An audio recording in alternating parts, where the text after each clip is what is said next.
तो एप्पल ने नए आईफोन्स अनाउंस कर दिए हैं और इस बार तो भाई साहब जेन्युइनली इन्होंने क्या ही किया है, और ये मैं अच्छे वे में बोल रहा हूँ। नॉन प्रो मॉडल्स को तो एक साथ सब कुछ ही दे दिया है, इतना कि अब प्रो के पास सिर्फ कैमरास बचे हैं। चलो हम सभी चीजों की बात करेंगे, एक बार प्राइसिंग से शुरू करते हैं। तो एप्पल ने इस बार भी 4 आईफोन्स निकाले हैं। आईफोन 17 जिसका प्राइस है 83,000, आईफोन एयर जिसका प्राइस है 1,20,000। जैसा हमने एक्सपेक्ट किया था कि ये लोग S25 एज से सस्ता नहीं रखेंगे, और इन्होंने नहीं रखा। आईफोन 17 प्रो जिसका प्राइस पिछले साल वाला सेम 1,35,000 ही है, और 17 प्रो मैक्स का प्राइस 5,000 बढ़ गया है, अब ये पूरा 1.5 लाख का आता है। एंड कंसिडरिंग इन्होंने जितना कुछ बदला है, ये 5-7 हजार का फर्क आना जायज है। और फाइनली सभी आईफोन्स की बेस स्टोरेज अब 256 GB से स्टार्ट होगी, बाय 128। मुझे लगा था ये सिर्फ प्रो में करेंगे, लेकिन इन्होंने नॉन प्रो को भी 256 GB बना दिया है।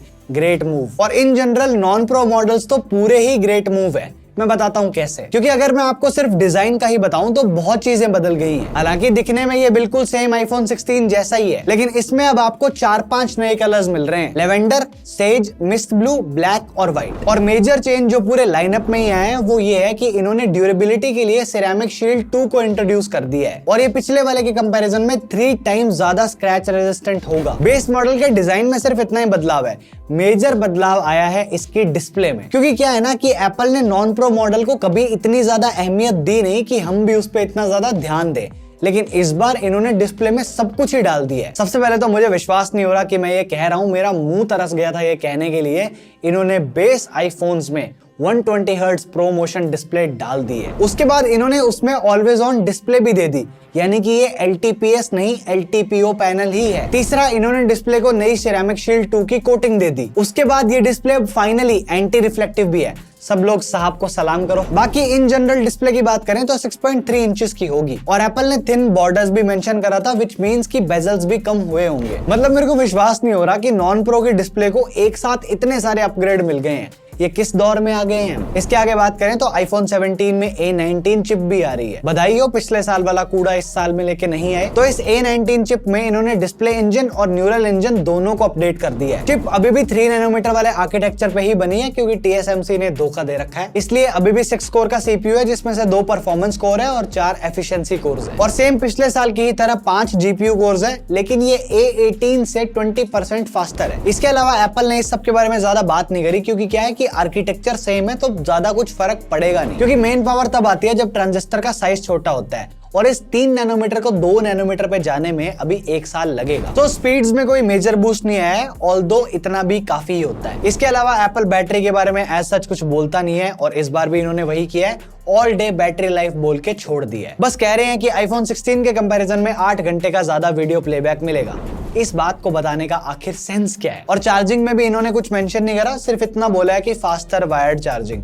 कितना फास्टर, कैसे फास्टर, कुछ नहीं पता। बस एक रैंडम सी फिगर दे दी है कि 50% 20 मिनट में चार्ज हो जाएगा, जो कि मेरे ख्याल से वैसे भी हो जाता है। इसके बाद कैमरास में एक मेजर अपडेट आया है। अभी भी आईफोन 17 में 2 ही कैमरास है, लेकिन इस बार अल्ट्रा वाइड 48 मेगापिक्सल का हो गया है, जो कि अच्छा डिसीजन है। और एप्पल अपने 48 मेगापिक्सल मेन कैमरा से ही 12 मेगापिक्सल का 2x टेलीफोटो भी यूज करेगा, क्योंकि ये फ्यूजन कैमरा है। मेजर इंप्रूवमेंट जो आया है वो इनके फ्रंट कैमरा में है, क्योंकि अब उसे 12 मेगापिक्सल से 18 मेगापिक्सल कर दिया है। और ये एक सेंटर स्टेज वाला फ्रंट कैमरा है, यानी कि आप जहां मूव करोगे कैमरा आपको फ्रेम में रखेगा। और ऐसा इसलिए हो पा रहा है क्योंकि इन्होंने सेंसर साइज को पिछले साल का दुगना कर दिया है। और दूसरा, इन्होंने इस सेंसर को अब स्क्वायर शेप में बना दिया है, जिससे कि आप पोर्ट्रेट मोड में फोन को पकड़ के लैंडस्केप सेल्फीज ले पाओगे, यानी कि ये काफी वाइड जा सकता है। और जैसे ही कोई और आपकी फोटो में आएगा तो centre stage automatically field of view को एडजस्ट कर सकता है, और ये ऑटोमेटिकली रोटेशन भी कर देगा, जो कि एक बहुत अच्छा फीचर है। और सिर्फ फोटोज ही नहीं, वीडियोस में भी बेटर स्टेबलाइजेशन मिलेगी, और वीडियो कॉल्स में भी सेंटर स्टेज काम करेगा। तो एक नॉन प्रो मॉडल के लिए अपग्रेड्स बहुत ज्यादा हो गए। भले ही चीजें बहुत पुरानी है,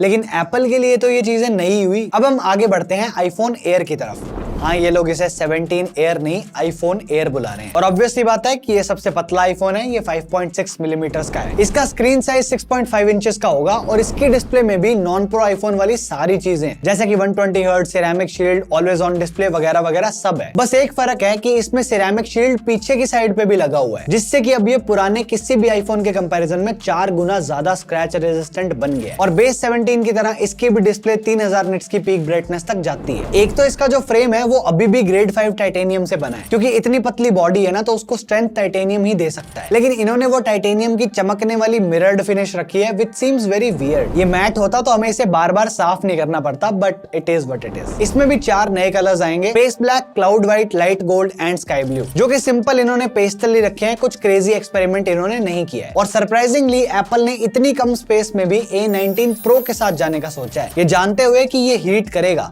बट अगर इन्होंने कुछ सोचा है तो कुछ सोच के ही सोचा होगा। तो इसमें लगे A19 Pro को देखें तो इसमें भी 6 कोर का ही CPU है, जिसमें 2 परफॉर्मेंस कोर्स हैं और 4 एफिशिएंसी कोर्स हैं। इसके अलावा GPU भी 5 कोर वाला ही है, लेकिन इसमें एप्पल ने अपनी डायनामिक कैशिंग का 2nd जनरेशन इंट्रोड्यूस कर दिया है, जिसका सरल भाषा में मतलब हुआ कि जिस टास्क को जितनी मेमोरी चाहिए ये उसे उतनी ही देता है। और AI वाली साइड पे भी हार्डवेयर वाइज तो काफी मेजर लीप हो रही है, क्योंकि इन 5 GPU कोर्स के पास अपना अपना न्यूरल एक्सेलरेटर होगा, जिससे कि इसकी AI GPU performance A18 Pro के कंपैरिजन में 3 गुना बढ़ जाएगी। और जैसा कि लीक्स में डिस्कस भी हुआ था कि एप्पल अपने घर का मॉडेम एयर में ही यूज करेगा, और वो हुआ भी है। एप्पल ने N1 इंट्रोड्यूस कर दिया है, जिससे कि अब एयर में Wi-Fi 7 और Bluetooth 6 की कैपेबिलिटीज आ गई हैं। और एप्पल ने जो घर का मॉडेम iPhone 16e में यूज किया था वो यहाँ नहीं कर रहे, क्योंकि ये 6 महीने बाद ही उसका नया वर्जन ले आए हैं C1X, और इनके हिसाब से ये इन्हीं के C1 मॉडेम से दुगना फास्ट है। एंड ये 16 Pro के मॉडेम से भी फास्टर है, यानी कि Qualcomm को भी डायरेक्टली ललकारा गया है। अब एप्पल इस पर्टिकुलर आईफोन को मोस्ट पावर एफिशिएंट बुला रहा है। एक तो ये बैटरी के बारे में कुछ बताते नहीं है, वरना चलो हम कहें भी कि तुम ठीक बोल रहे हो, गलत बोल रहे हो, क्या है। इसमें भी इतना ही कह दिया है कि it has all day battery life, but चलो फिलहाल हमारे पास सिर्फ क्लेम्स ही है। एंड मैं ऑनेस्टली बताऊं तो मेरे को इसकी बैटरी पे इतना कॉन्फिडेंस है नहीं,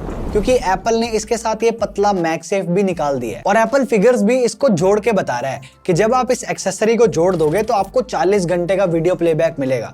ये बहुत ही वियर्ड सी बात है। ऐसे तो मैं हर फोन की बैटरी को बहुत ज्यादा बोल के मार्केट कर सकता हूँ कि हाँ भाई ये पावर बैंक लगा लो, 5 दिन चला लो। कैमरास पे आए तो इसमें इन्होंने एक ही कैमरा दिया है, एंड फिर से वो एक फ्यूजन कैमरा है, तो एप्पल इसे 2 की तरह मार्केट करेगा, और वो यही कर भी रहे हैं। उनका कहना है कि इसमें एक 48 मेगापिक्सल का मेन कैमरा है, और दूसरा तुम इसे 12 मेगापिक्सल के 2x टेलीफोटो की तरह भी यूज कर सकते हो। यानी कि बेसिक भाषा में बोलें तो इससे आप 4 लेंसेज की पावर ले सकते हो। 26mm, 28mm और 35mm तो पहले भी थे, अब इसमें 52mm ऐड हो गया है। और सेल्फी कैमरा में सब एग्जैक्टली सेम है जो बेस वेरिएंट में है, वही सेंटर स्टेज वाला सब कुछ यहाँ पे भी है। हाँ, बस एयर में एक चीज नहीं है कि अब आप इसमें डुअल वीडियो रिकॉर्डिंग कर सकते हो, यानी कि फ्रंट और बैक कैमरा से एक साथ रिकॉर्ड होगा।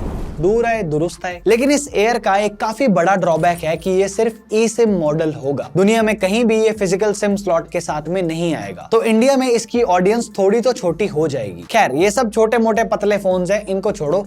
अभी हम प्रोज की बात करते हैं, क्योंकि वहां डिजाइन में तो बहुत कुछ बदल गया है। जैसा कि सबसे पहली चीज तो एप्पल आते ही बोल रहा है कि इस बार हम आपके आईफोन को हीट नहीं होने देंगे, क्योंकि एक तो हम एल्यूमिनियम एलॉय पे शिफ्ट हो गए हैं, क्योंकि जो हम पहले टाइटेनियम यूज करते थे ये उसके कंपैरिजन में 20 गुना ज्यादा बेटर थर्मल कंडक्टिविटी रखता है। और दूसरा, ये एक थर्मल सिस्टम और एक वेपर कूलिंग चेंबर भी डाल रहे हैं, जिससे कि हीट बहुत अच्छे से डिस्ट्रीब्यूट हो जाएगी, तो आपका फोन होल्ड करने में कंफर्टेबल रहेगा। और इस सबको करने के बाद एप्पल का क्लेम है कि ये 16 Pro के कंपैरिजन में 40% बेटर सस्टेन्ड परफॉर्मेंस दे सकता है। वैसे तो एक जनरेशन में काफी बड़ी लीप प्रॉमिस करी जा रही है, बट चलो देख लेंगे, क्योंकि ये बातें सुनने में बहुत अच्छी लगती हैं, पिछली बार भी कही गई थी। आई होप इस बार जितने प्रोमिसेस हैं उतने डिलीवर कर दे। प्रो वेरिएंट्स इस बार सिर्फ 3 ही कलर्स में आएंगे, एक नीला, दूसरा सिल्वर और तीसरा है ऑरेंज, जो कि पेस्टल ऑरेंज नहीं है। सबने एप्पल से कहा है कि प्रो के कलर्स में थोड़ा एक्सपेरिमेंटेशन करो, इन्होंने कुछ ज्यादा ही अलग कर दिया है। पहले दिन मुझे जो मिलेगा मैं वो ले लूंगा, लेकिन मुझे इन तीनों में से बेरेबल सिल्वर ही लग रहा है, बाकी दोनों भड़कीले हैं। तो इसीलिए मेरी प्रेफरेंस होगी silver, blue and then orange.